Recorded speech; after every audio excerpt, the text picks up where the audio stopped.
Wanted before lunch just to do 2 and 3 minutes speaking to you because it follows only the speech really well. So we just thought if we can just give him those 3 minutes, it's a well versed for you to listening to Matthew. Come Matthew.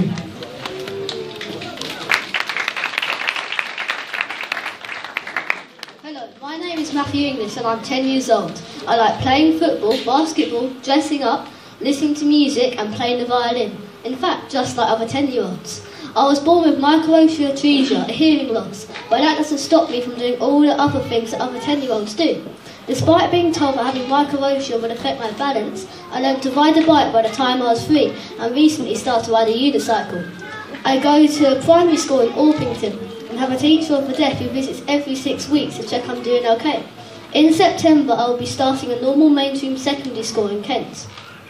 At school I use a bar which is linked to a radioid that my teacher wears. This helps me to hear the teacher better so I don't miss things if there's a lot of background noise. I know that I can always ask if I'm not sure and have heard or understood. Mum has always told me ask the teacher as many times as I need and not to be embarrassed because I have the right of information just like the others in my class.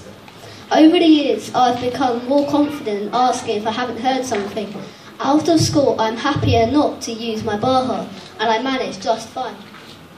Most children at school don't take any notice of my little ear or hearing aid, but there have been a few horrible kids who have picked on me or called me names. I try not to let them bother me because I am better than them, and if they saw me getting upset, they will win, and I'm not going to let them. I always say, "What's your problem? I was born like this." Or I may have an ear, but at least I have manners. May not have any ear, but at least I have manners. But my favourite reply is to tell when my hairdresser cut it off. Of course, I'm always happy to explain Microtia to kids or adults who really want to know. Sometimes I don't like looking different, but most of the time I don't care, as it's my little ear which makes me special. I have always known that having a little ear made me a bit different from everyone else, but Mum always explains that everyone has something that makes them different, even if you can't see it. No one is perfect. Mum has never let me see having Microtia as a problem, and I can do all the same things as other kids. Mum has also never tried to hide my little ear, and I am proud to show it to people. I know that there are many children who have to live far worse disabilities or illnesses, so I think how lucky I am just to have Microtia. 5 years ago I was on holiday and I met a lady called Helen who only had one leg. She told me she ignores people who stare and would rather people just ask about it. Helen and I went on the big slides at the water park and had lots of fun, but I thought how lucky I was just to have an ear missing. Helen made me see that her one leg and my one ear were the things that made us to who we are, and we can do anything if we really want to. I have been back to the same water park twice since then. Each time the lifeguard who works there still remembers the lady with one leg and the boy with one ear to help carry the artificial leg up the stairs, so we were famous. Our differences made us memorable. In 2012 I became involved with a charity called the Hearing Fund UK, which helps bring music to the ears of children with a hearing loss. The charity started by Olive Osmond, who was the mother of the famous Osmonds pop group. I have raised lots of money for the Hearing Fund UK and enjoy raising awareness of Microtia. In 2012, the Hearing Fund UK made my dream of learning to play the violin come true when they provided me with a violin and sponsorship for lessons.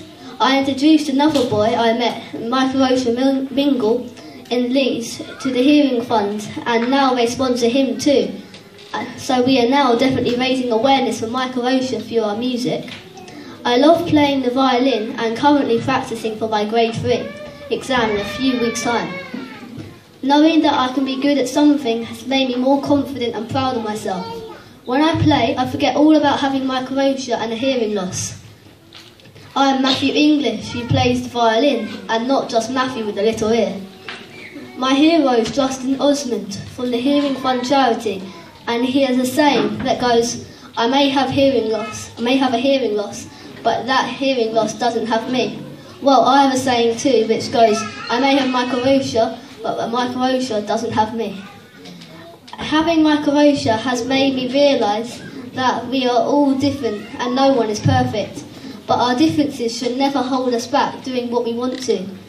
And we should never let stupid people who stare or call names bother us or stop us from achieving. So I'd like to tell all the parents here who have young babies and children with Microtia, please do not worry, your child can grow up normal and do everything and anything they want, just like other kids. My mum worried at first, but now she knows she didn't have to. I'm just fine.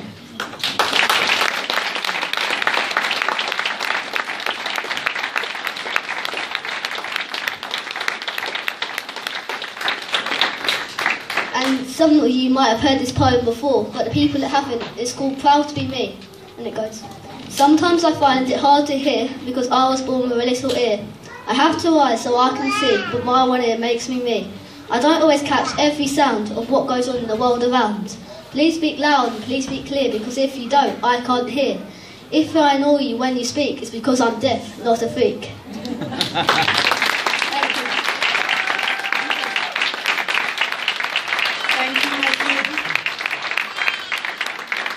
Thank you, Matthew, very much. It was a very lovely speech. And Matthew is very open to any questions. As I said, Jeff is also open to questions, and Marissa is also open to questions. So please go and enjoy the lunch. We will try to lay down now more tables for you. So